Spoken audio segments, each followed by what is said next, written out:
तो स्टूडेंट्स हमने क्या है कि magnetic field due to straight current carrying wire भी कर लिया है, और सर्कुलर करंट कैरिंग वायर से भी मैग्नेटिक फील्ड मैंने आपको बता दी थी। हालांकि फॉर्मूला हमारे कोर्स में नहीं, लेकिन हमने फॉर्मूले भी कर लिए थे।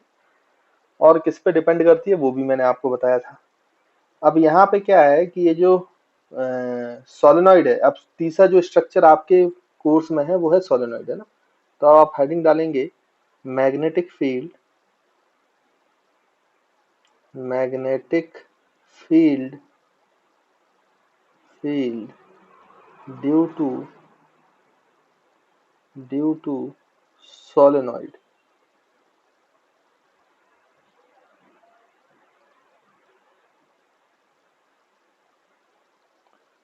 तो magnetic field due to solenoid ये हमें पढ़ना है। उससे पहले सबसे पहले तो हमें ये समझ में आना चाहिए कि सोलेनॉइड क्या होता है ना। हालांकि मैंने जब आपको करंट कैरिंग लूप बताया था तो मैंने सोलेनॉइड के बारे में बताया था कि वहां पे और टर्न्स ले लें और उसकी लेंथ इतनी हो जाए कि वो उस रेडियस से बड़ी हो जाए, तो उसको हम सोलेनॉइड बोलते हैं ना। तो यहाँ पे हम डेफिनेशन लिख लेते हैं, तो डेफिनेशन आपको समझ में आ जाएगा। तो सोलेनॉइड की डेफिनेशन हो जाएगी बच्चों यहाँ पर, अगर हम लिखते हैं तो इसको हम लिख सकते हैं कि along tightly along tightly bound helical helical coil of insulated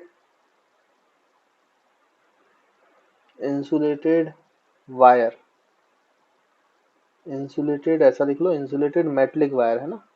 ज्यादातर तो ये कॉपर की ही वायर को यूज किया जाता है, but metallic wire is called as solenoid. तो इसी को बच्चों सोलेनॉइड कहा जाता है ना। जैसे मैं आपको बताऊं तो कैसे बनाया जाता है, इज कॉल्ड एज सोलेनॉइड।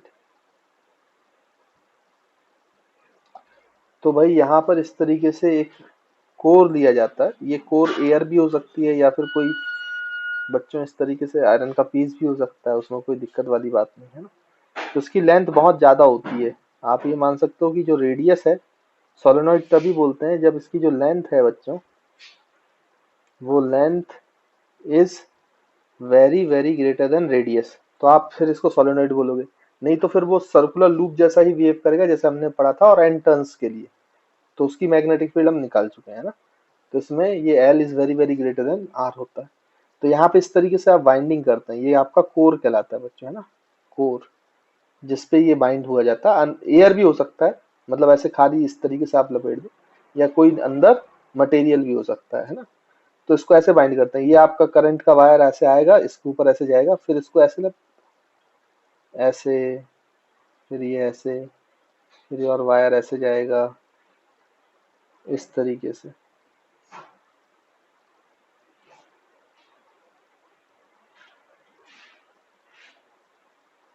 ये टाइटली बाउंड जो है इंसुलेटेड मेटलिक वायर है। इस तरीके से किसी कोर पर हमने इसको, सिलेंड्रिकल कोर पर इस तरीके से इसको बाउंड किया है, और फिर ये ऐसे करके यहाँ से ये ऐसे ये वायर बाहर आ जाएगा। ठीक। तो इस तरीके से आपका ये जो है बच्चों सोलेनॉइड का स्ट्रक्चर है। ये सोलेनॉइड है ना।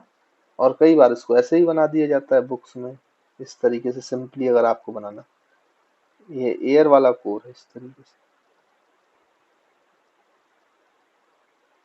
ये हेलिक्स शेप है ना बच्चों, ध्यान रखना।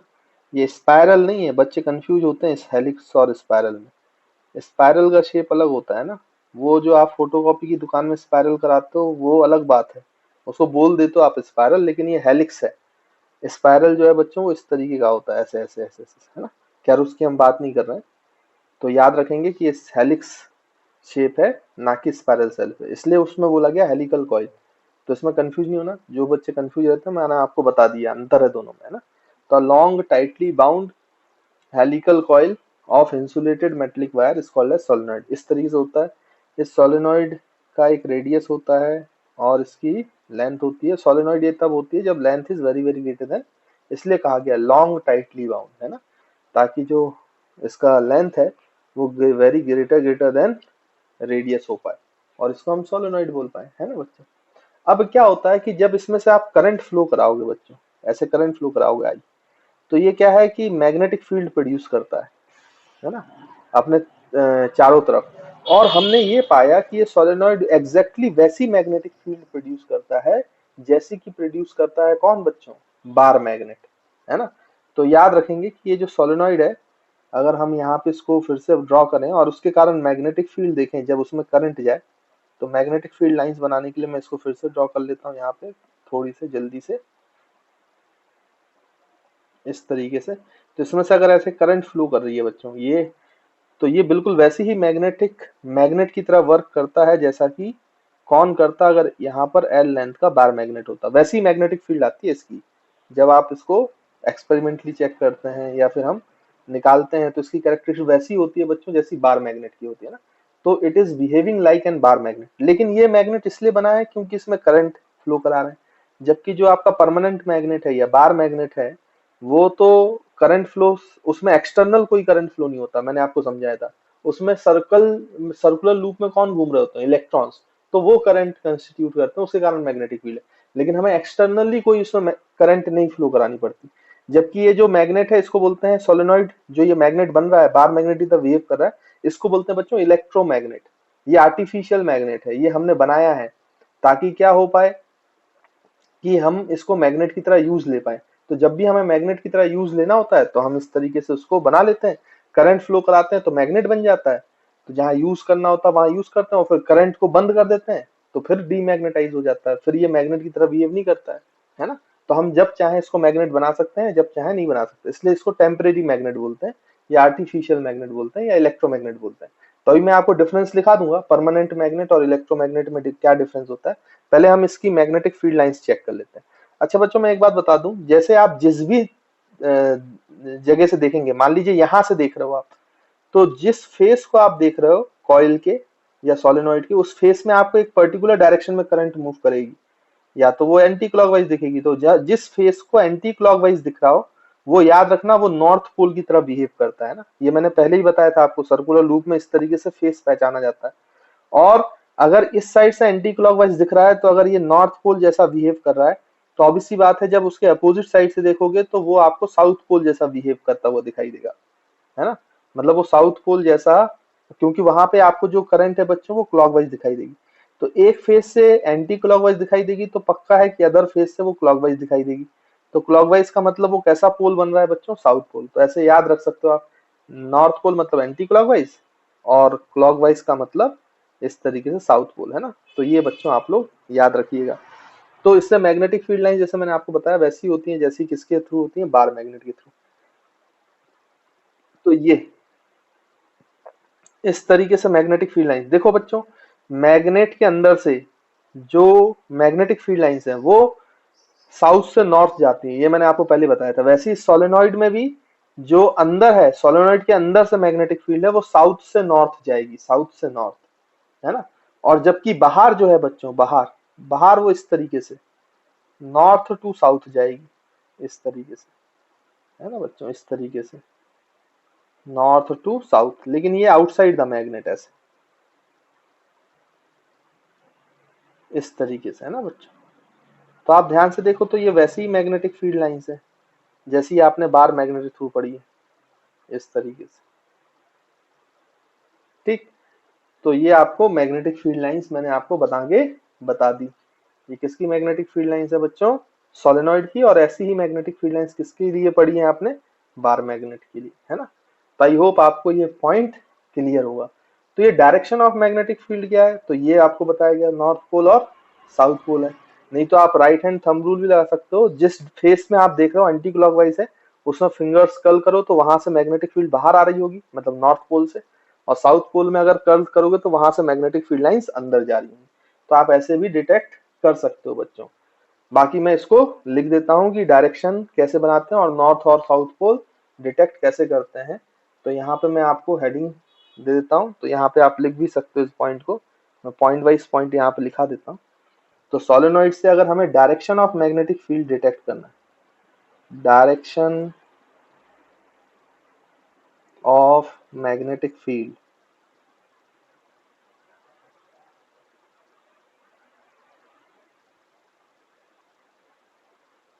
तो डायरेक्शन ऑफ मैग्नेटिक फील्ड हम कैसे बताएंगे, तो आप लिख सकते हो बच्चों, first point, the pattern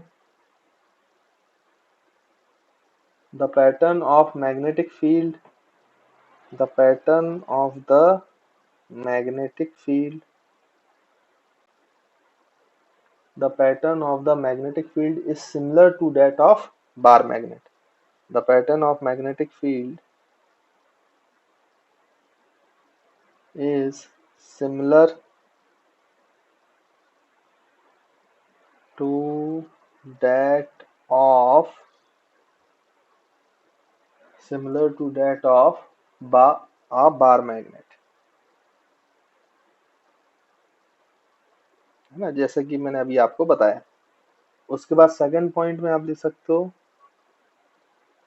one and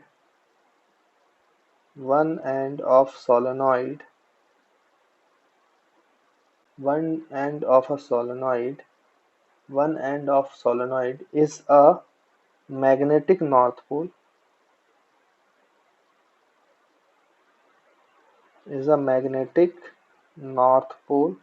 तो एक एंड सोलेनॉइड का नॉर्थ पोल होगा, एंड द अदर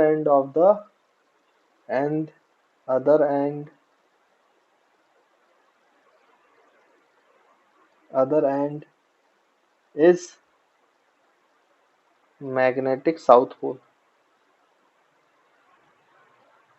है ना। तो इसमें भी कोई दिक्कत नहीं है, ये भी बात हमें समझ में आती है। एक एंड नॉर्थ पोल बनेगा तो दूसरा एंड साउथ पोल बनेगा। थर्ड जो प्रॉपर्टी है इसमें, वो भी आप लिख सकते हो, द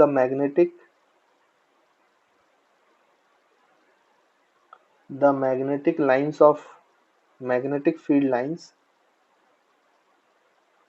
तो बच्चों मैग्नेटिक फील्ड लाइंस मैंने आपको पहले पढ़ाया हुआ था, तो इसकी जो मैग्नेटिक फील्ड लाइंस है आप इसमें लिख सकते हो, almost uniform. Magnetic field lines are almost uniform inside the solenoid are almost uniform inside the solenoid। बच्चों जो सोलेनॉइड के अंदर वाला हिस्सा है, देखो यहाँ पे ये जो मैग्नेटिक फील्ड लाइन है, ये मैंने पैरेलल ड्रॉ की है। पैरेलल का मतलब मैग्नेटिक फील्ड की वैल्यू सेम होती है, यूनिफॉर्म होती है, कांस्टेंट होती है। तो सोलेनॉइड के अंदर ये सारी चीजें हालांकि प्रूफ की जाती हैं, लेकिन जैसे कि मैंने आपको बताया हायर क्लासेस में प्रूफ होता है इनका, अभी हमें प्रूफ नहीं करना है। तो ये पॉइंट जो है वो लिखने आए अपन को, याद रखने। तो हमेशा याद रखना कि सोलेनॉइड के अंदर के हिस्से में, कोर वाले हिस्से में, चाहे वो एयर हो चाहे कोई दूसरा मटेरियल हो, वहां पे मैग्नेटिक फील्ड लाइंस यूनिफॉर्म होती है, मतलब मैग्नेटिक फील्ड की वैल्यू कांस्टेंट होती है। बाहर जाके फिर वो नॉन यूनिफॉर्म हो जाता है। देखो डिस्टेंस बढ़ता है तो मैग्नेटिक फील्ड की वैल्यू बदल सकती है, लेकिन अंदर पूरे सोलेनॉइड के अंदर कोर में मैग्नेटिक फील्ड जो होगी वो यूनिफॉर्म होगी, है ना। तो एक ये भी बहुत इंपॉर्टेंट पॉइंट है, तो इसको ध्यान रखना। और यूनिफॉर्म होती है एंड डायरेक्टेड। और कैसे डायरेक्टेड होती है बच्चों, वो मैं आपको बताता हूँ। And is directed from south pole to north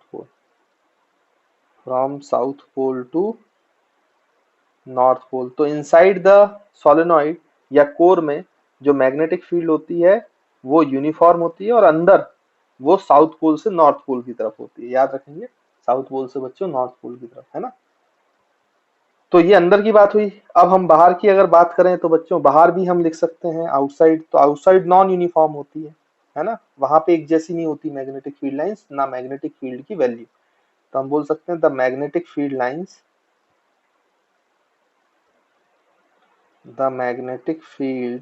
lines are non-uniform are non-uniform outside the solenoid, outside the solenoid outside the solenoid and is directed from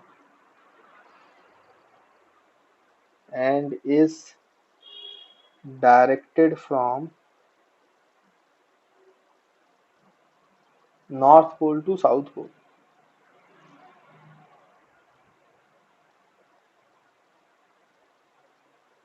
तो नॉर्थ पोल से साउथ पोल की तरफ डायरेक्टेड होता है ना। तो I hope आपको ये बेसिक प्रॉपर्टीज, बेसिक क्लासिफिकेशन और सोलेनॉइड के बारे में चीजें समझ में आई होंगी। ठीक है बच्चों, तो यहाँ पर मैं एक और आपको फॉर्मूला जरूर दूंगा। जो अंदर जो यूनिफॉर्म मैग्नेटिक फील्ड है उसको निकालना आना चाहिए, क्योंकि जब भी हमें कांस्टेंट मैग्नेटिक फील्ड की जरूरत पड़ती है तो हम सोलेनॉइड का यूज लेते हैं, क्योंकि उसके कोर में हमें कांस्टेंट मैग्नेटिक फील्ड बनती है और उसका जो मैग्नीट्यूड है वो बड़ा इंपॉर्टेंट होता है। तो मैं आपको फॉर्मूला बता दूंगा, हालांकि एनसीईआरटी में नहीं दिया, लेकिन फिर भी आप लोग एक बार देख लीजिए। बड़ा सिंपल सा फॉर्मूला, आसान सा फॉर्मूला, तो इसको जल्दी से नोट करो, फिर मैं नेक्स्ट पेज में बताता हूँ बच्चों।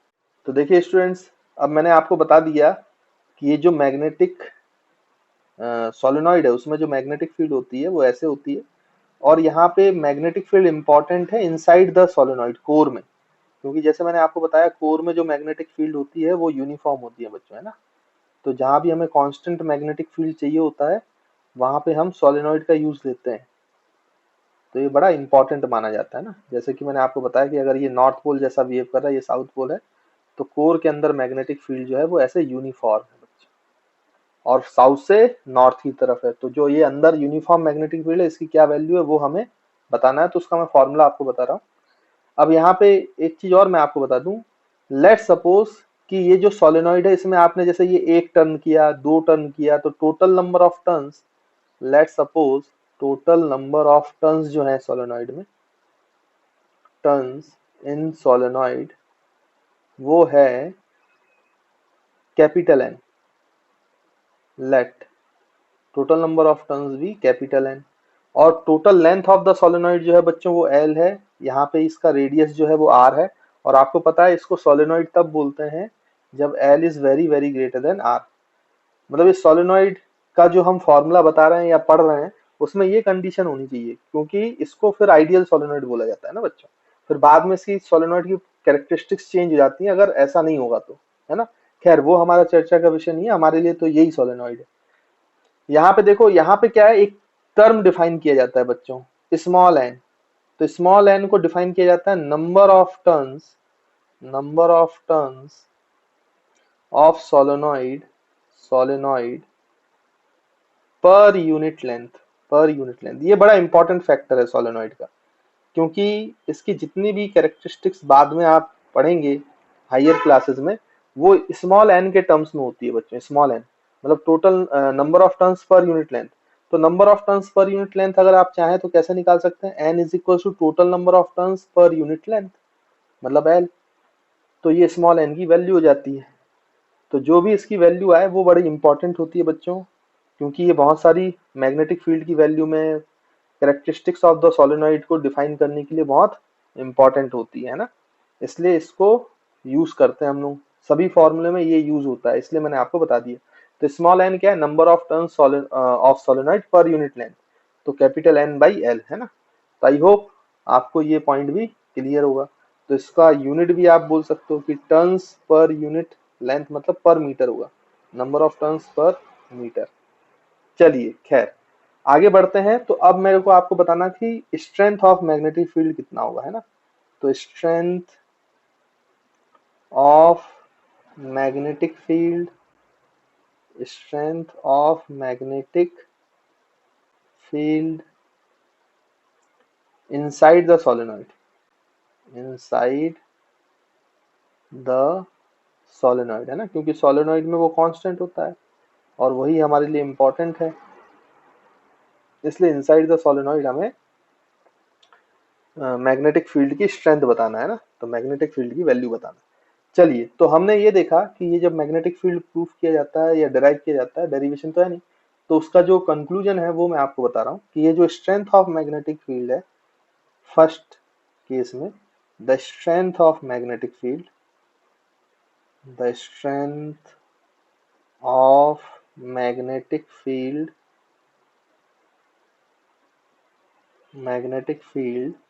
is increases if current flows in the solenoid increases. Field increases if current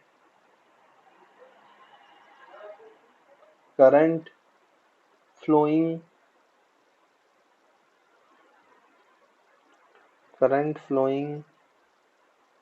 in the solenoid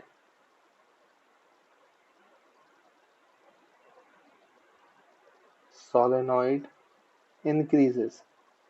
तो जैसे जैसे करंट इंक्रीज करोगे अगर आप, तो बच्चों ये मैग्नेटिक फील्ड की वैल्यू भी इंक्रीज करेगा, यानी ये उतना ही स्ट्रॉन्ग मैग्नेट बनता जाएगा, है ना। अगर आप क्या इंक्रीज कर देंगे बच्चों, करंट, है ना। तो ये बात हमें समझ में आएगी, जो magnetic field inside the solenoid है, it is depending on what, current I, है ना बच्चों। उसके बाद फिर सेकंड चीज जो जिसपे ये डिपेंडेंसी है वो है ये small n, number of turns. तो ये भी याद रखेंगे कि number of turns, the strength of solenoid, the strength of magnetic field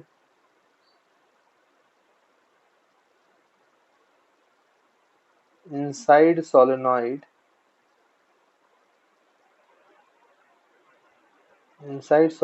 is directly proportional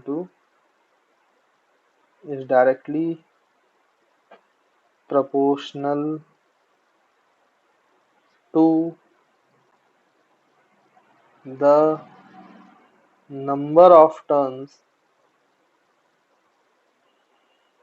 per unit length। तो ये पर यूनिट लेंथ जो नंबर ऑफ टर्न्स है, ये जितना ज्यादा होगा तो मैग्नेटिक फील्ड की वैल्यू भी उतनी ही ज्यादा होगी बच्चों, है ना। यानी कि हम इसको मैथमेटिकली लिखें तो B is proportional to N। तो अगर इन दोनों फैक्टर्स को हम कंबाइन कर देते हैं तो हम क्या कर सकते हैं बच्चों, B is proportional to NI, है ना। अब यहाँ पे इसको इक्वलिटी साइन लगाएंगे तो B इज इक्वल्स टू, यहाँ पे कांस्टेंट आएगा, उसको बोलते हैं म्यू नॉट। मैं आपको बता चुका हूँ mu naught is said to be permeability of free space, air की परमिएबिलिटी, है ना बच्चों। तो ये हो जाएगा म्यू नॉट एन आई। तो इनसाइड द सोलेनॉइड जो मैग्नेटिक फील्ड की वैल्यू होती है बच्चों, वो होता है mu naught into N into I. लेकिन याद रखेंगे ये फॉर्मूला तभी वैलिड है इफ कोर इज एयर, जब कोर एयर है। अगर वहां पे एयर की जगह कुछ और कोर ले लेंगे, जैसे आयरन का या कोई मटेरियल ले लोगे, तो फिर ये कांस्टेंट वाला जो फैक्टर है वो चेंज हो जाता है ना। वो म्यू हो जाता है, परमिएबिलिटी ऑफ मीडियम। लेकिन खैर हमें ज्यादा से ज्यादा एयर ही पूछेगा, इससे ज्यादा नहीं पूछने वाला। इसलिए आप ये फॉर्मूला ऐसे याद रख सकते हो, म्यू नॉट इंटू एन आई। मतलब जो इनसाइड द मैग्नेट का मटेरियल है, मतलब जो कोर मटेरियल है, उस पर भी डिपेंड करता है कि मैग्नेटिक फील्ड की वैल्यू क्या है। अगर एयर है तो ये है, कोई दूसरा मीडियम होता या आयरन होता तो फिर ये चीज बदल जाती है ना बच्चों। तो ये बात भी आप लोग ध्यान रखेंगे। तो ये आपका मैग्नीट्यूड है, जो constant magnitude inside the solenoid produce होती है, उसका फॉर्मूला हो गया mu naught into N into I. Mu naught is the permeability of the medium, ये मैं पहले लिखवा चुका हूँ, इसकी वैल्यू भी लिखवा चुका हूँ कितनी होती है। और एन जो है वो आपका number of turns per unit length है बच्चों।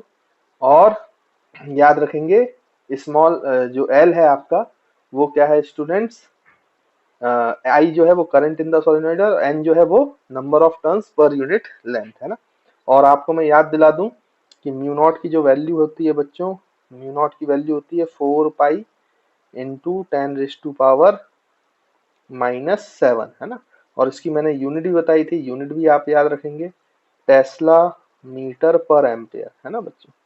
तो ये चाहे तो याद रखें, अगर कभी न्यूमेरिकल आ जाता है तो उसमें यूज कर ले, नहीं तो याद तो रखना ही है आपको, उसमें कोई दिक्कत वाली बात नहीं। तो आई होप आपको सोलेनॉइड समझ में आएगा, सोलेनॉइड के इनसाइड मैग्नेटिक फील्ड की डायरेक्शन क्या होती है वो भी समझ में आ गई होगी, और उसका मैग्नीट्यूड क्या होता है वो भी क्लियर होगा। तो देखिए बच्चों, अब ये सोलेनॉइड तो हो गया, लेकिन इससे रिलेटेड अभी भी कुछ इंपॉर्टेंट पॉइंट्स हैं जो हमें पता होने चाहिए, क्योंकि ये जो है ये बाद में जाकर, मतलब कभी कभी आपको क्वेश्चन पूछ लिया जाता है ओलंपियाड वगैरह में, या बोर्ड भी पूछ सकता है। तो कुछ फैक्ट्स हैं उसको याद रखेंगे सोलेनॉइड के बारे में, वो मैं यहाँ पे लिखा देता हूँ, है ना। तो देखिए सबसे पहले तो यहाँ पे हेडिंग डाल लो आप लोग, इंपॉर्टेंट पॉइंट्स, इंपॉर्टेंट पॉइंट्स, है ना। तो क्या इंपॉर्टेंट पॉइंट्स हैं, तो मैं वन बाई वन करके लिखा देता हूँ यहाँ पर। तो फर्स्ट इंपॉर्टेंट पॉइंट ये लिखेंगे आप लोग बच्चों, the magnetic field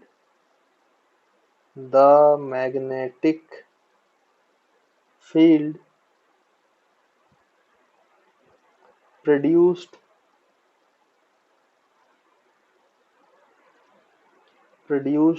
inside the solenoid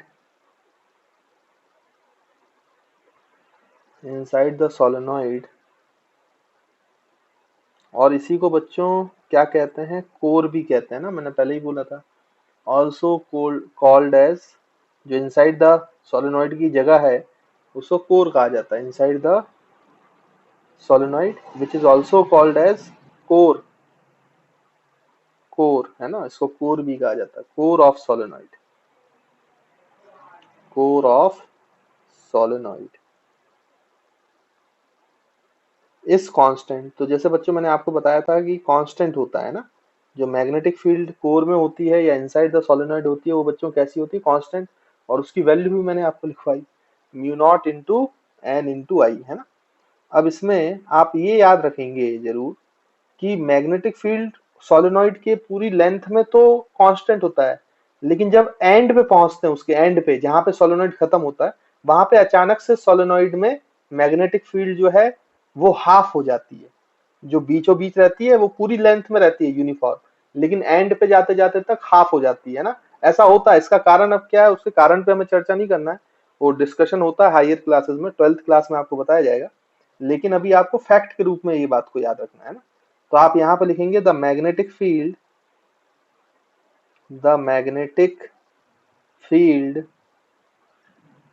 at the ends of solenoid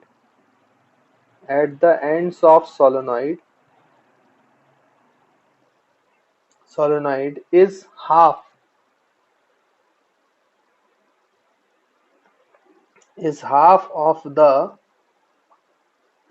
of the value of magnetic field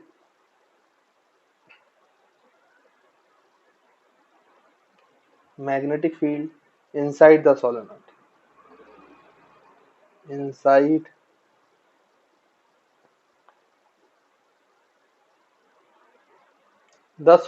है ना। यानी कि कहने का क्या मतलब है, उसको अगर हम देखें, फिजिकली एनालाइज करें, तो अभी हमने देखा कि बच्चों ये सोलेनॉइड होता है आपका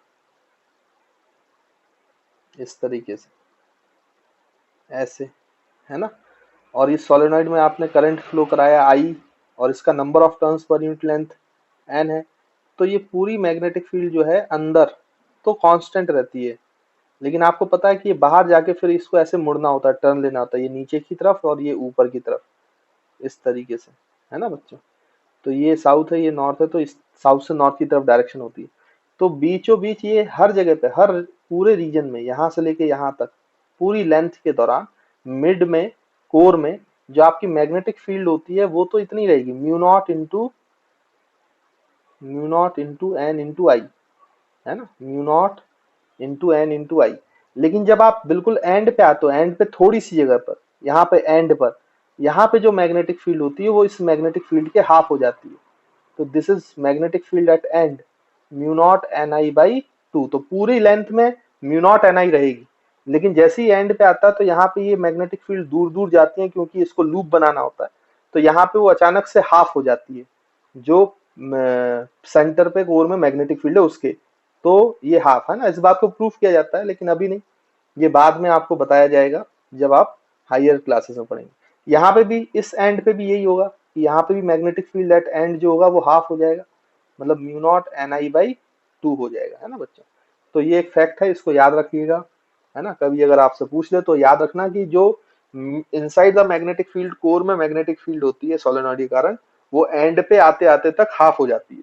और ये कोई लीनियर वेरिएशन नहीं होता, जैसे आप मिड पॉइंट से दूर जाएंगे तो हाफ घटती जाएगी, नहीं, ये पूरे लेंथ में बहुत छोटी सी लेंथ बचेगी, है ना। पूरे लेंथ में अप्रोक्सीमेटली एल लेंथ में इतनी मैग्नेटिक फील्ड होगी, फिर बहुत कम लेंथ में, छोटी लेंथ में ये डिक्रीज कर जाएगी, और एंड पर म्यू नॉट एन I/2 हो जाएगी, हाफ हो जाएगी, है ना। तो इस बात को याद रखना।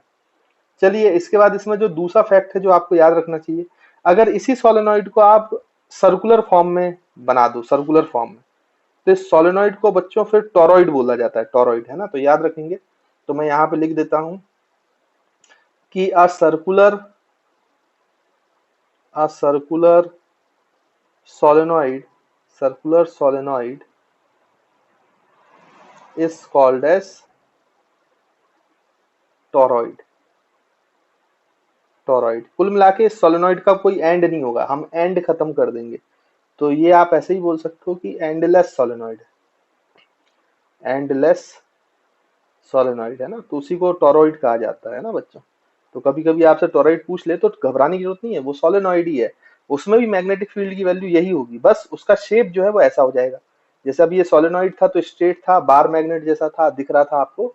जब ये टोरॉइड बनता है तो ये सर्कुलर शेप में आप करते हो। तो ये मान लीजिए कि बच्चों आपका कोर है, तो टोरॉइड कुछ आपको इस तरीके से दिखाई देगा। देखो मैं यहाँ पे बना के बता देता हूँ।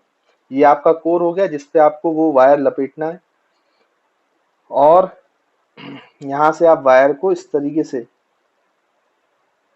ऐसे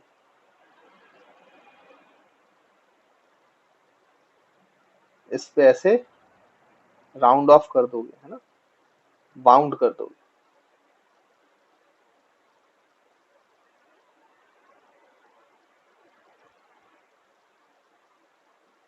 तो वो टोरॉइड कहलाने लगता है बच्चों, है ना,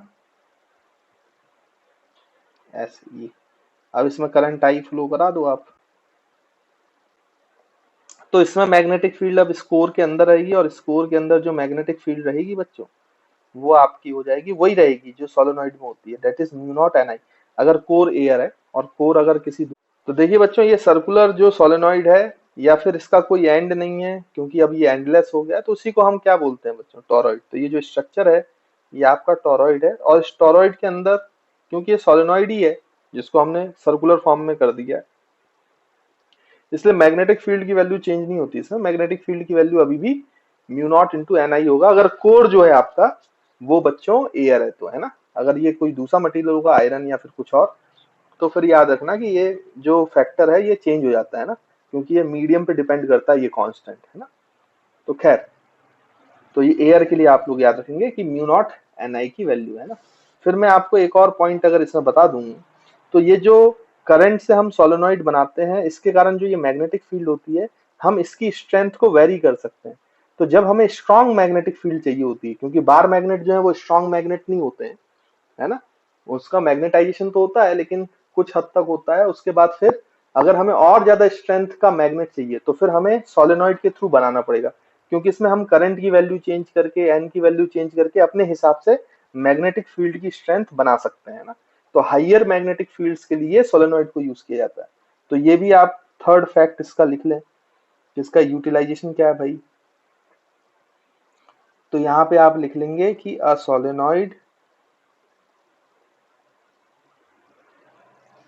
solenoid is used to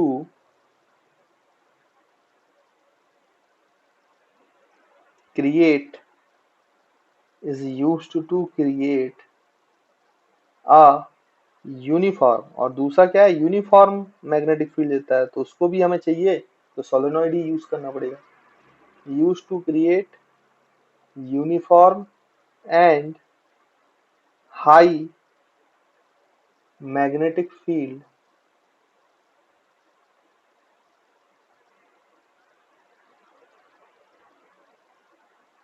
high magnetic field. तो सोलेनोइड कब यूज किया जाता है बच्चों, जब भी आपको यूनिफॉर्म और एक हाई मैग्नेटिक फील्ड की वैल्यू चाहिए, तो आपको सोलेनोइड यूज करना चाहिए, है ना। और जो कि कहाँ पे क्रिएट होती है, इसके कोर में, इनसाइड द सोलेनोइड, है ना। तो आप ऐसा भी लिख सकते हो, which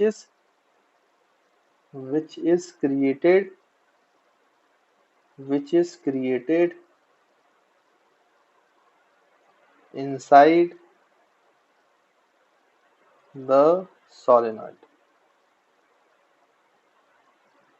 तो आई होप आपको ये कुछ इंपॉर्टेंट पॉइंट्स हैं, फैक्ट्स हैं सोलेनोइड को लेके, तो ये आपको समझ में आए होंगे, और ये अगर आएंगे एग्जाम में तो आपसे बन जाएगा बड़ा इजीली, है ना बच्चों। तो आई होप आपको ये सारे पॉइंट्स क्लियर होंगे।